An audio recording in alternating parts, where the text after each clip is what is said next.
Exercises at bases in the southern military district.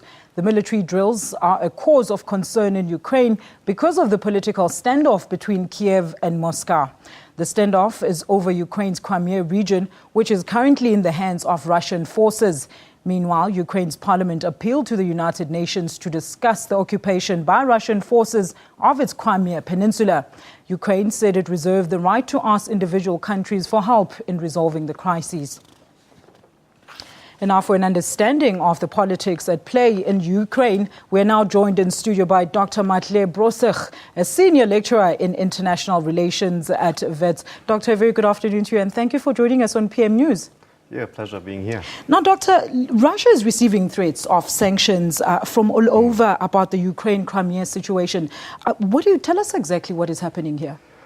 Yeah, as you already mentioned, the standoff is about Crimea, which is part of the Ukraine. It formerly belonged to Russia, but was given to the Soviet Republic of the Ukraine in 1954. But the more recent events are actually more important. The ousting of Yanukovych, who was very close to the Kremlin, and then the Maidan protest, which actually then led to Yanukovych's ousting by the parliament. And the opposition was very much supported by pro-Western forces, and Putin then used that opportunity to claim back Crimea, both with means that are actually not acceptable in international relations these days. Now, Doctor, Russia has come out and dared the US and the West to impose those sanctions, with Moscow threatening to plunge the whole world into another economic crisis. Do you think this is possible? Well, it might be possible, but I think it wouldn't be really in the interest of Russia. So the sanctions at the moment that are in planning are rather soft at the moment, but the plan is to escalate them if there's no progress in negotiations, if there are no direct negotiations between Kiev and Moscow and the European Union. We have to understand that there's a bilateral interdependency between East and West. So Russia is also dependent on selling its oil and gas reserves. Absolutely, so yes. I think it would be a very high price for Russia to pay if they actually start a major economic encounter.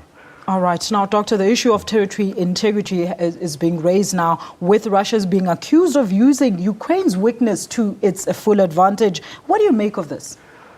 Well, I think it should be agreeable that all countries respect the territorial integrity of one another. It's part of the United Nations Charter, Article 2, and there has also been the Budapest Memorandum after the end of the Cold War, in which Russia and the West actually respected the territorial integrity of the Ukraine, and that should really be the baseline. Anything else then, must be with consent. All right. And Doctor, just looking at things economically, will a Western-backed Ukraine survive? Because it's still, the country still does rely on Russia for gas. Yeah, it's a very good question. So it's not, the conflict is not only about Crimea, which is a smaller part, right?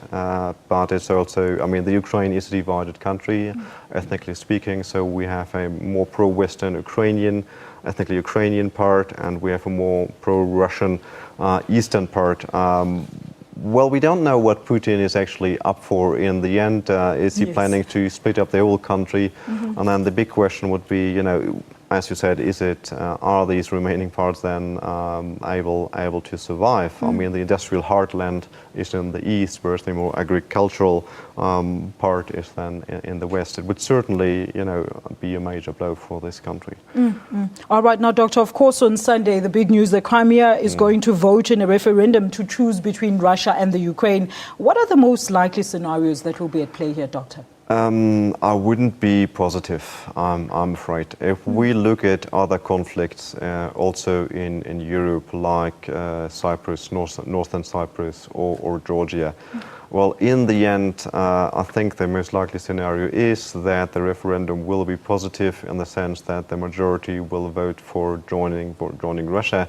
And there are not many means by the international community to prevent this. Everyone agrees that we don't want to use military force, and I think that makes a lot of sense. So in the end, my prediction would be Crimea would go to Russia. All right, and in closing, Doctor, do you think that the Ukraine crisis could possibly turn into another chess game between President Vladimir Putin and President Barack Obama? Well, I think we are already in that chess game mode at the moment, but in terms of US foreign policy, we can see a redirection actually from transatlantic to the Pacific.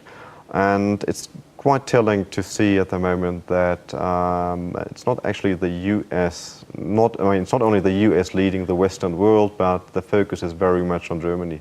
So we do also see some shifts, and the expectation is there that Europeans will solve that problem by themselves. Thank you very much, Doctor, for talking to us and shedding some light. Well, that was Dr. Matle Brosig, a senior lecturer in international relations at Wits University, shedding some light into the current Russia-Ukraine situation that is currently at the top of international headlines. We're going to take a very quick